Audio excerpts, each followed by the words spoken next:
You know those videos on topics that you simply cannot believe you haven't covered yet in almost 5 years? Yeah, this is one of them times for sure. But don't get me wrong though, we have talked hounds and their drops, but that was only once, and we did that 4 flippin' years ago. So to get with the times, let us refine said dog talk while focusing on their dental work specifically alone, yes? Yes, and we'll fire through the obvious nonsense quickly and efficiently, just like how clearing a good number of hound mounds early enough could give you a fast start on what's to come. Now I can't guarantee how many World Generation is gonna give ya, but with each hound mound dropping 3 teeth guaranteed, it might not actually matter all that much. But I wouldn't destroy them all, however, as another easy source of hound teeth is hounds. Duh. Normal dogs drop 1 12.5% of the time, red hounds offer us 1 each kill, blues give us 2, which could be huge in the long run, and the same goes for potential horror hounds on the lunar island if you ever do encounter such things.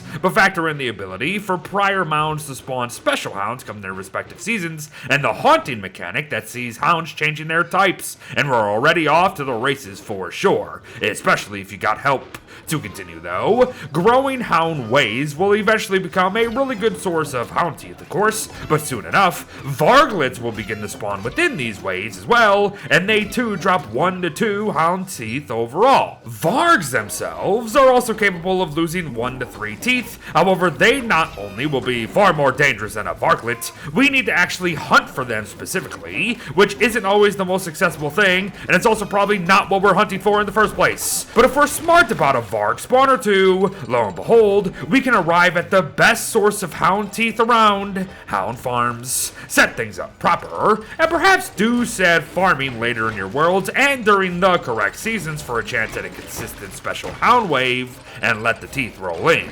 Good luck. Well, with all that out of the way, let us talk alternatives. Like Wilson's new transmutation skills here, we're looking for Transmute Icky 3 to be precise, as it allows the guy to refine 2 bone shards into a single houndstooth at will. And with bone shards being one of the easiest resources to obtain across the entire franchise, I would not ignore the insane potential of this perk alone nowadays. But we'll have a better idea of what I mean later, as for now, there are actual bones that require our attention.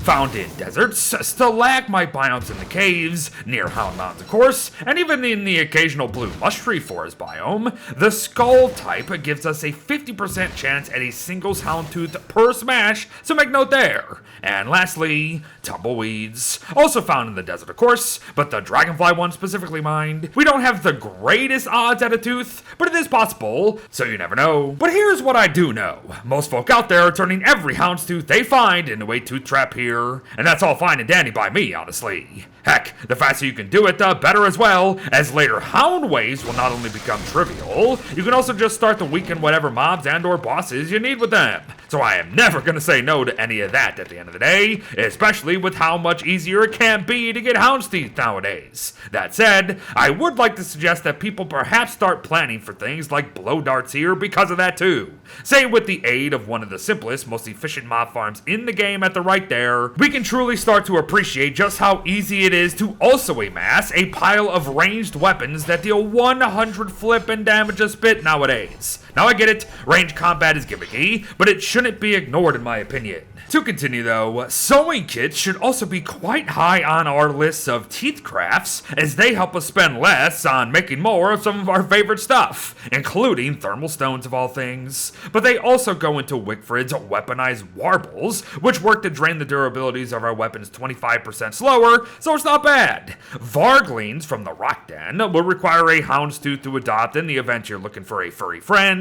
8 of the suckers go into the Dapper Vest for whatever reason, which does offer us winter insulation and a decent sanity regeneration effect on a torso gear, which is something we don't often get, but its biggest note is how it goes into the far more desired and useful hibernation vest at the end of the day, so there's that. And finally, the only character exclusive use for hound's teeth in this game, the Gastro Gain Circuits, which also just so happen to require a scanned hound before a WX can even make one as well. But you want 40 plus maximum hunger for some reason, spend a tooth or 2, but enjoy enjoy it all. As there you have it, everyone. An admittedly very random guide on a hound's teeth alone, but once I went digging and learned that Pat's beard hadn't a bit down on this topic, we just had to fire one out there today. Besides, waiting this long has actually given us a ton of unique and efficient options for amassing a mouthful of them, so hopefully someone out there has indeed learned something new among all this. But thanks for watching, folks. Well wishes to all, smile, and I'll see you in the next one.